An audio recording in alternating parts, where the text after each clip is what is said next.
You know what largely inspires me and keeps me going in the world these days? People I envy. Not the Socratic ulcer of the soul kind of envy, but those I admire to the point of frustration, because it's a frustration born of impatient hope. Can you relate? You know who inspires me? Now don't laugh. Actually, laugh all you like. Fools mock, but they shall mourn.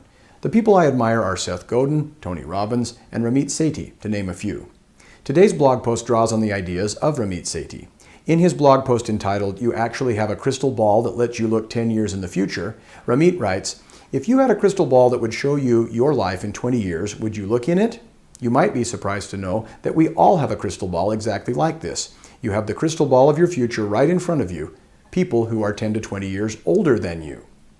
As much as we like to believe we're different than everyone else, odds are we will end up very much like the people who came before us. This makes people uncomfortable. We like to believe we're special snowflakes. Oh, hell no, I'm never going to end up like him. I'm not going to work a boring 9-to-5 job, get buried in mortgage debt with 2.5 kids and a white picket fence and be happy with a few beers on the weekend. I'm different. I'm special. Are you though? It's one thing to say, I don't want to be like that guy Fred who does the same job as me and has been doing it for 40 years. It's easy to say what you don't want to do. It's harder to take unconventional choices, sometimes risky choices, to end up with a rich life. In a follow-up blog post, Ramit continued, "Why do your parents push you to be mediocre? Why are our parents and friends always on our case about getting a stable job, getting married and buying a house? Why are they always crinkling their noses in disgust when they hear us trying to do something new?" A lot of our parents and friends took the traditional road to life. Sometimes, even though they're unhappy, they push us to make the same decisions they did. It's weird because the very same people who harangue you about all the things you need to do are often the same people who are buried in mortgage debt, whose idea of fun is 2.5 beers every single weekend, same as last weekend. They do this, Ramit says, because they want safety for us, not excellence. And they serve as yet another crystal ball into our mediocre future. Surely you can see how this subject relates to divorce. Whether you decide to hang in there a little longer and try to preserve your marriage, and everyone should try to save a marriage if it can be saved for the better before deciding to end it, or whether you take the dreadful first steps toward divorce, take a look at those 10 and 20 years older than you are who are divorced.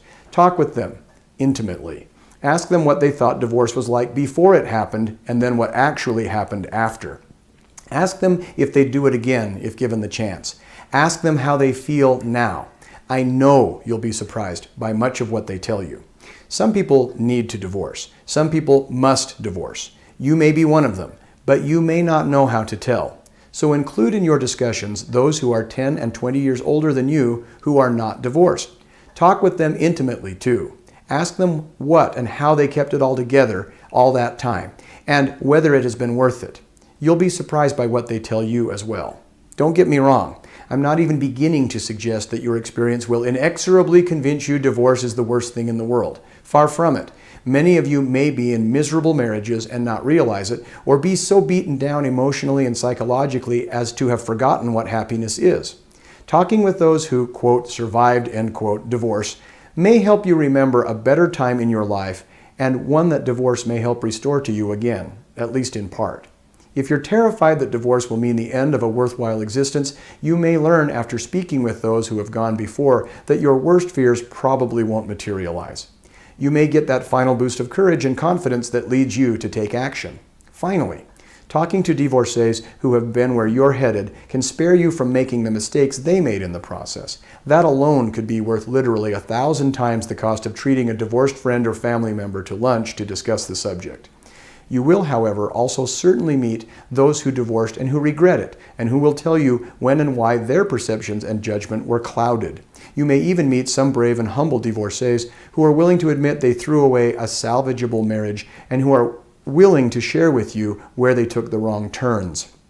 The point is this: you will be a lot wiser for having spoken and having listened to those who have gone where you have yet to tread. Forewarned is forearmed when it comes to a decision as difficult to wrestle with and as life-altering as divorce. Please don't decide to divorce until you've spoken with other divorced people and before you've spoken with a competent marriage and family therapist. You won't regret it. In fact, no matter what you decide to do, you'll bless the day you took this advice beforehand.